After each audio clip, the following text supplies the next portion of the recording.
Okay, as I promised you, today I'm going to share with you another concept on the 7th episode of the Parents Math Mastery, okay, the series. So today's concept will be equal concept.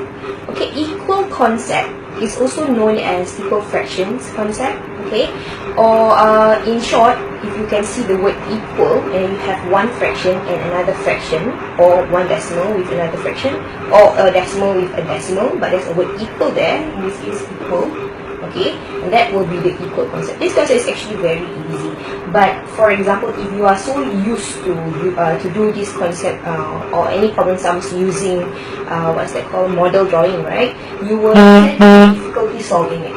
But in this method or in this concept, I'm going to show you how to solve this, not using the model method, but we're going to use the table. Okay, I like to use table, and then I'm going to show you how we're going to actually derive the answer. It's very easy. Okay, as I mentioned to you before, equal concept or the equal fractions concept will always come out for PSLE. It is always there. Only that the story of the sum will be different. Okay, so this is one of the simpler version of this concept or this question. Alright, but usually you can see maybe there are various type of equal concept questions in the different assessment book or the past exam papers you may try, but the basis of it, the fundamentals, is always the same. Okay, so are we ready to solve? Yes, parents? Okay, those of you who are online with me, or those of you who are already ready, get a piece of paper, get a pen, and then we're going to do this question together. Alright, first things first, before we start any problem sum solving, we need to read once through. Let's read. Half or 1/2 of Jihan's saving is equal to 5/6 of Aini's saving. Okay, their total saving is $640. How much saving does Aini have? Very simple question, but how are we going to solve it? The number one or the most crucial thing or the most common part where the parents get stuck is half of Jihan's saving equal to 5/6 of Aini's saving, and then you will start frantically drawing the model. I'm sure many of you will do that, but let me tell you there's a simpler way to solve this sum. Okay, let's do this. Let's underline the keywords.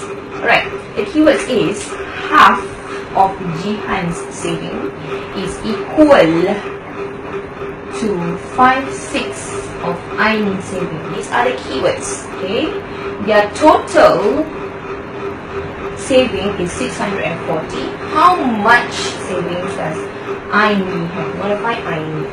Okay, before I start drawing the table, I want to tell you the fractions. Half and 5/6. The question mentioned that this Jihan person, half of it is equal to 5/6 of Aini's saving.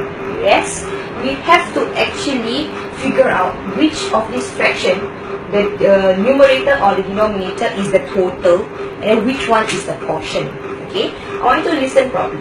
Half or 1/2 is equal to 5/6. Okay, which means 1 is the portion or the part. Okay, and 2 is the total. Right? In this question, we are referring to the portion of 1 of Jihan is equal to the portion or the part for Aini. It's the portion that is equal, not the total that is equal. Understand? The total is here. Okay, so I need you to derive this first. Means you know that 1 is portion, 2 is total, then the 5 is portion, 6 is total. What is equal? The portion part. Means 1 out of 2 of this person's saving is equal to the 5 out of the 6 of this person's saving. You understand? This is where we are going to now draw the table. Okay, so the table we are going to draw here is a very simple table. Okay, can you see the table there? Alright, how many people are there in the story? There are 2 people in the story. Okay, but in this table we are going to write the portion and then the total. Okay, and then we are going to write the name of the people. The name of the people is J for Jihan and then A for Aini. Okay, can? Now, we are going to fill up the boxes with the important things. Remember, portion is what is equal. In the question, portion is equal means 1 is equal to 5 of Jihan saving is equal to 5 of Aini saving. We are going to fill up the box, which means Jihan 1 is here and then 2 is here. And then Aini 5 is here and then total 6 is here.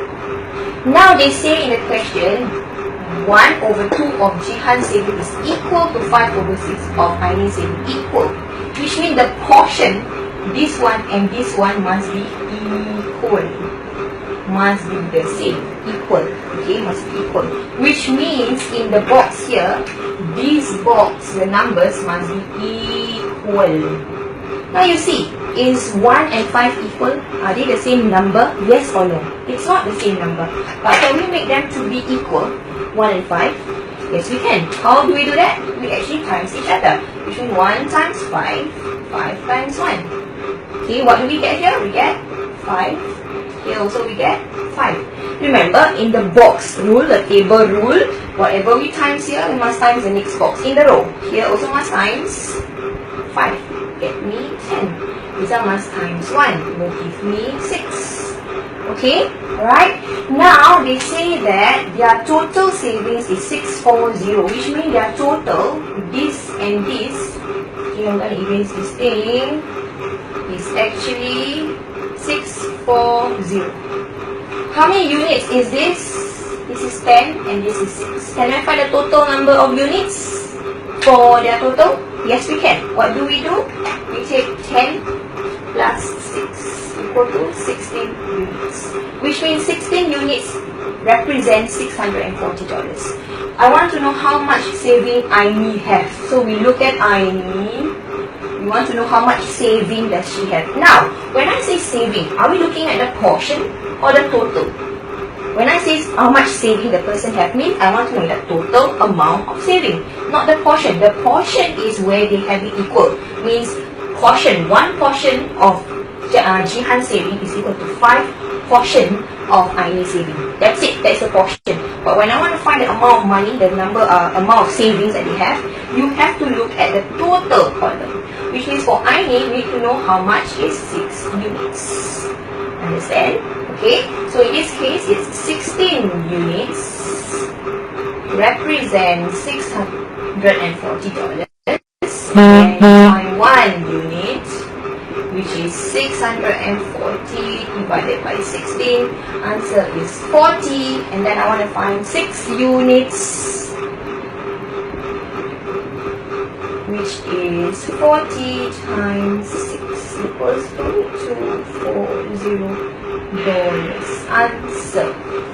Very, very easy. It's a very, very easy concept or very, very easy question. But the difficult part, or maybe the confusion part, the confusion alert here, is that the portion part. Okay? Remember, the 1 is the portion, 5 is the portion, 6 over 6 is the total, over 2 is the total. So you must indicate properly in the table. Okay, the portion is what they have equal, so you have to make them equal here. How to make equal? You have to times each other. And whatever you do to the first box in the row, the next box must do the same. Yes? Okay? So you get me here? This is the equal concept. As I mentioned, this equal concept will come up for PSLE. So it's a must know concept. Have to know. It comes out every single year. But let me just tell you, the basis is the same, but the story, of course, they will change. But if you know how to solve this equal concept or the equal fraction concept, you can solve any kind of questions that you're going to have for this concept in PSLE. Okay? Alright, so if you have any questions about this concept later on, just put it in the comment section, then I can answer all your queries. Right? It's a very simple one, but in case any of you might not understand any of the steps, you may just leave some comment. Okay? Alright, so as I mentioned, parent, you do have to try all these questions with your children at home. Okay? June holidays is finishing or ending very, very soon. So whatever that you can go through with your children, sit down and guide them effectively. Remember, it's not about the quantity, it's about the quality of teaching. One day, about 30 minutes of teaching, guiding your children with a concept is sufficient. Right? You get them seated, do one concept, and after that you try other questions but based on the similar concept. Get them to do that. Okay? 30 minutes is all you need. Alright, so make use of this balance time that you have during holiday, which is today and tomorrow. Okay, so just go through. Maybe you can look through all my videos and you see all the different concepts. We covered 7 different concepts already. Alright, please go through the concept with your children. And all this concept is actually very good for the P4, P5, P6 students, especially P6 students, PSLE. 3 more months to PSLE. Please do something, parents. Do something, students, if you're watching. Those of you who are watching, the students, if you know how to do this sum already, then teach your parents to show understanding. Is that okay? Alright, so parents, if you need help in knowing how to teach your children effectively in mathematics, want to know more tips and tricks to actually be an effective parent math educator at home, and then just click on this link. Alright, then I'll see you on my workshop, alright, and my workshop is going to resume after Ramadan itself. Okay, I'm going to see you during our sessions, our free math strategy sessions. We're going to have interaction with the children and the parents as well. And parents, if you need help to coach your children at home, means you need extra pair of hands to teach your children, tuition classes, you are looking for tuition classes, then you can actually come and click on this link as well, which is on the screen that I'm going to post. Okay, that's for our tuition classes. My Punggol class is actually filling up very fast. P6, I'm left with only 2 slots left. Okay, and I've already opened up 2 classes, so this is the second class and 2 seats left for me. After that, no more. I can't take in anymore. Alright, parents, so this has been Hidayah from Genius Young Minds and Math Specialist. Remember, parents, the key to your child's math success lies in you. You make the decision whether you would like to take the key and take action in order for your child to succeed in PSLE mathematics. Alright? Okay? I will see you and your child on the other side. Goodbye.